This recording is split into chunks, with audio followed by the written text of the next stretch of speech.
So hello everyone, let us solve another LeetCode question, that is count number of nice subarrays. So let us read the problem statement. So you are given an array of integers nums and an integer k. A continuous subarray is called nice if there are k odd numbers on it, and we need to return the number of nice subarrays. So the question is straightforward. You are given an integer k and an integer array nums, and if a subarray contains k odd numbers in it, that means that subarray is called nice, and we need to return all the nice subarrays. We need to only return the count, not a particular subarray. So we need to return the number of nice subarrays present in our integer array nums. So let us see this first example and try to find some solution out of it. So this is the first example that they have given, and the k value here is 3. And so what does it mean? We need to take all the subarrays in which the number of odd numbers is equal to k, not more than or not less than k, exactly equal to k. So these are the two subarrays which we can find from this integer array nums, which are having exactly k odd numbers. So you can see here there are 3 ones present and 1 2, so there are 3 odd numbers. Similarly here also there are 3 odd numbers, so these are called nice subarrays. So there are 2 nice subarrays, so the answer is 2. So what can we actually do? If you look at the question carefully, we don't want to do anything with the quantity of the odd number. It doesn't matter if there is 3 present, it doesn't matter if there is 5 present, it doesn't matter if there is 7 present. We just need to check a particular number is odd or even. If it is odd, there should be exactly k odd numbers.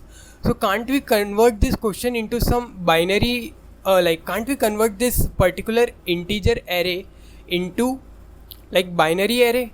Yes, obviously. If there is odd number, we'll mark it as 1. If there is even number, then we'll mark it as 0. Obviously, because we don't want to do anything with the quantity, we just need to check if a particular number is odd or even. So we can check with the help of also converting a particular number into 1 if it is odd and 0 if it is even. So let us convert this array. So 1 1 0 1 1.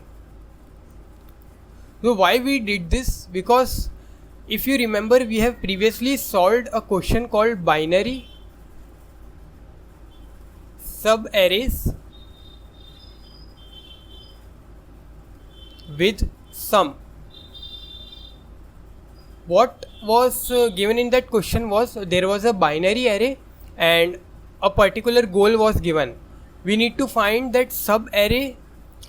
We need to find all that subarray whose sum was equal to goal. So this was that question. Now can we relate this question with this question? Yes, obviously. Here we have binary array and we are given a value k. There should be exactly k odd numbers present in it. Can't we convert this question by saying that the sum of our subarray should be equal to k? Obviously, because 1 is representing odd number and 0 is representing an even number. So this 0 will not contribute to our sum. So we can indirectly say that this question is similar to this binary subarray with sum. So we just have to convert this integer array into binary array, and the same logic we will apply that we have applied in this question, binary subarray with sum. So let us directly see the code now and how we can relate this question with the binary subarray with sum. So let us write the code now. So first we will declare an variable named n, which will store the size of the size of the integer array nums. And what we need to do, we need to convert this integer array into binary array. So we will do that first. So we will loop to the entire nums array, and if a particular nums of I is odd, so if nums of I modulo 2 is 1, we will convert that particular nums of I into 1. Otherwise, if it is even, we will convert it into 0.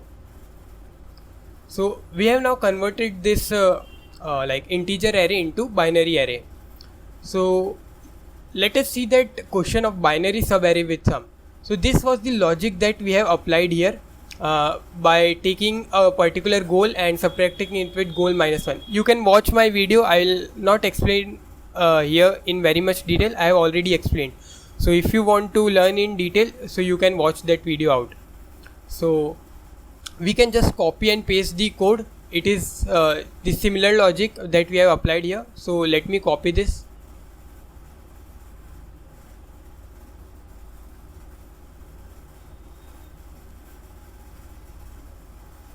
So yes, now what we need to do, we need to like just pass on the like parameters in solve function.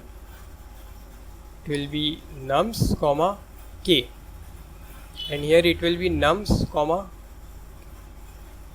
k minus 1.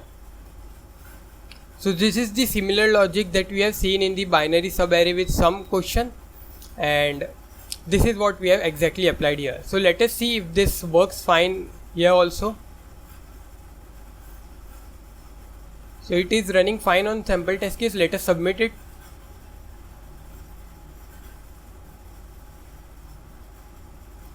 So yeah, our code got accepted. Hope you learned from this video. And if you want to know in detail how we solved this binary subarray with sum question, you can go and watch that video out. It is already present on my channel. So hope you learned from this video. Thank you.